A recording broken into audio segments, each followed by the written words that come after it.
Okay, so the topic I think I'm going to focus on for this video in particular is going to be the one where knowing the Bible or knowing any religious text for that matter is one thing, but knowing the author is a completely different ballgame.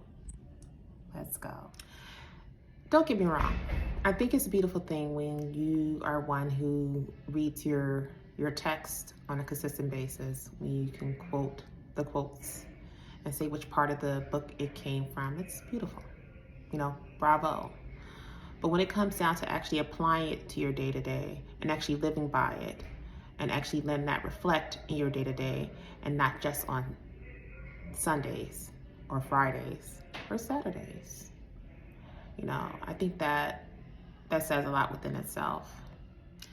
If you're truly gonna walk this path, you have to do it through your day-to-day, every day. It's not anything that's cookie cutter. It's not anything that you could just choose when to apply it and what days to not apply it to. It's a tough journey. You have to really make it a key priority within your everyday existence, especially if you want to truly reap the fruits of it. And at the same time, if you want others to be able to see it and learn from it as well. 33 as I said that. I think it's safe to say that, we all are human. We all understand that to walk this walk is a tough one. 44 as I said that. It's a sacrifice, but it's a sacrifice worth making. Especially when you know the fruits that you can gain from it, and you've seen certain fruits that you've gained from it just by simply walking this path. And in doing so, do so in a way where you understand if you make mistakes, it happens. You're human. That's part of our journey, our experience for while we're here. 111 as I said that. But, don't be too tough on yourself, but at the same time, be genuine about it. Never be one that, does the quoting and pointing of the fingers when you see others are doing wrong. But then when it comes to your own existence, you want to hide your hand, or you're hoping that no one else caught you doing what you were doing. You understand? Just really being open and having a very open heart when it comes to any of your ill intentions. 144 as I said that. But also understanding that others too, they are human. And they may slip and make a few mistakes. 155. But that doesn't take away from what the ultimate goal should be in all this. It doesn't take away from striving for better. I think that's something that all of us should really truly be aiming towards and not lose sight of. Especially if you have others who look up to you. Like, let's say you're a religious leader of a flock of people that watch you every Sunday religiously, pun intended. Let's say you're one who has little ones that look up to you as a bit of a guiding light in terms of their everyday existence. Not only do you want to show growth to yourself on a spiritual level in reference to your day-to-day, but you want to make sure the others around you are picking up on it and they're seeing a level of consistency while you're doing so. If I could put it plainly, we shouldn't be trying to half-ass the process. Don't half-ass it. Should have a shirt that has that on there, like, hey, don't try to half-ass life, okay? And I mean that with love. I do. I really mean that with love. Because at the end of the day, I can tell you from my own experience, I understand the fact that, walking this path is a tough one. But I understand that, okay, Jessica's human too. I might have a few slip-ups when it comes to my thought process if something's not going my way for the day. Or if, and not in a negative way, not negative, mean thoughts, but it was more so like, maybe I might be a little sad about something not going my way for the day. That happens. Like maybe it was something you were looking for in the mail and it didn't arrive yet. Or maybe something you forgot to do and you're like, oh shoot. And it's like, okay, now I gotta wait till the next day to do it. Little things, nothing crazy. But it's not anything that is enough to throw me off my focus, off my path. You understand? So if anything, when you have those moments, don't let it be anything that would throw you off your path as well. I can remember a time when I was younger, especially growing up in the Christian church, uh, in a Christian household, the whole thing about speaking in tongues. It's funny because some people seem to have been able to do it with such ease, right? And then there's some who you could tell were obviously faking it because they were being forced to do it just for visuals, for other people looking at them. And then there were some people, including myself, where, you're being coaxed, you're being pushed to learn how to speak in tongues. Now, mind you, speaking in tongues, you don't really just learn it. It's something that is instilled into you in some way or another, I guess. But I'll use myself as an example. I was one that never done that. I could never fake it. But my connection with God, with Source, never wavered. So it amazed me because sadly enough, some religious institutions, when it comes to that part of the spectrum, they feel that if you haven't spoken in tongues or had an experience of that of any sort, that your connection with God in some way is not as strong as someone who has. I remember being younger feeling that way because I just never could do it because I felt like I would be faking it. And I knew my connection with God, I would not want to fake something like that. Looking back at it, I'm happy I stood my ground when others tried to push me to do it. 144 as I said that. Because I knew it would have been false, and it would have not only been false to those who were around me who could have probably picked up on it and realized that it wasn't genuine, but it would be false in the eyes of the most important individual, of God. God knows one's heart. He knows their true intentions, and whether one can speak in tongues or not does not determine that at all.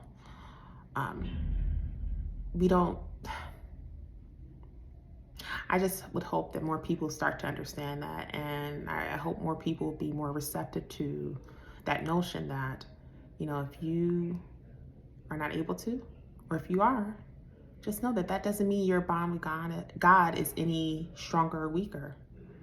It doesn't. Understand that God knows us all. He knows our hearts through and through. And at the end of the day, to have that ability or to be able to do that, first and foremost, you don't know where it's coming from. So who are we to say that it's truly coming from the divine or if it's coming from somewhere else? Think about that too. Especially if you could be saying something and you don't know exactly what you're saying. What waters you're treading when you do that. It's a lot to really reflect on. I say all this to be saying just simply this point and this point alone. Making sure your bond is strong in connecting with God, and do so in a way that works for you. Because again, I can't say it enough. God knows our hearts through and through. What we think that we're hiding from others is one thing, but you can't hide anything from God. And that's the truth.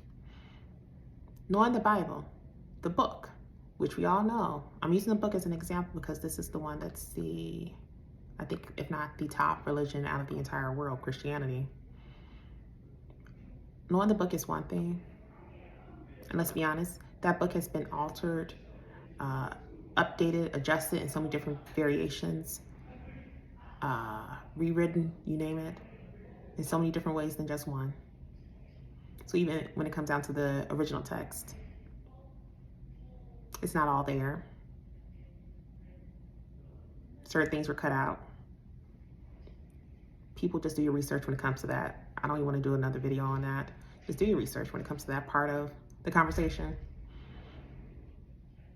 Knowing the Bible where it's currently at now in today's society, let's just say that, to know the word, to be able to quote the word and throw this scripture out versus another when you see someone doing wrong in your eyes versus God's eyes is one thing. But to know the author it's a completely different ball game. If anything, it's the game changer. It's the checkmate of the entire situation. And that's why I wouldn't trade it for the world. And I would just pray and hope that no one else would trade it for the world either. Continue to focus on bettering yourself and to do it in a way that works best for you. And just know that everything that we experience in terms of our everyday existence, God sees it all. He knows it. He knew about it before we even made it here. There's a reason why we're here. There's a reason why we go through these trials, these tribulations. It's to better ourselves in so many different ways. You may not see it now. Like, why am I going through this? Why am I encountering that? Why are these particular individuals falling off? I haven't heard from them in a while. Why does it feel like I'm all of a sudden alone? God sometimes needs to make it where you're alone just so he can actually be able to work on you and bettering yourself for what's to come, because he has something much bigger and better planned for you that your mind probably can't even fathom. You understand? So it's a lot deeper than, kind of like what I said in previous videos, it's a lot deeper than just going to the park. It's a lot deeper than just going to a 9 to 5 for why we all are truly here. That's all for today's video, you guys. I want to know your thoughts about that.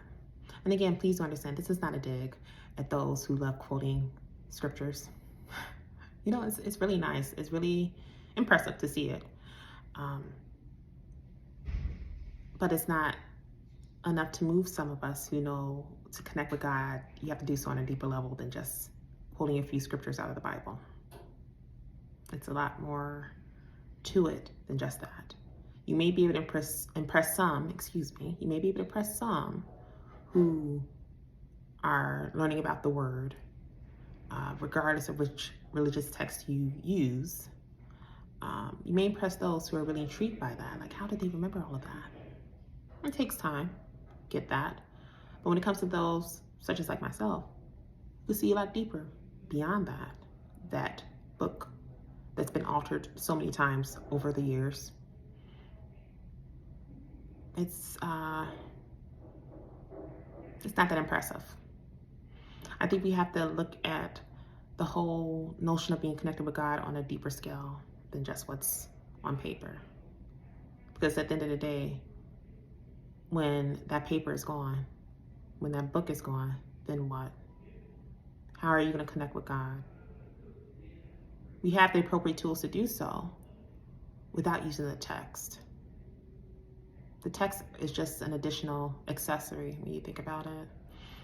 Think about those who were living before us, how they connected with God in their own way, from their own religious approach. How are they able to do it without having some type of text in terms of their own religion? And let's not say that, okay, Christianity is the only religion that could possibly have a connection with God, because we know that that's all completely false. The other religions too, whether it may be Hindu or any other ones, you know, just Islam.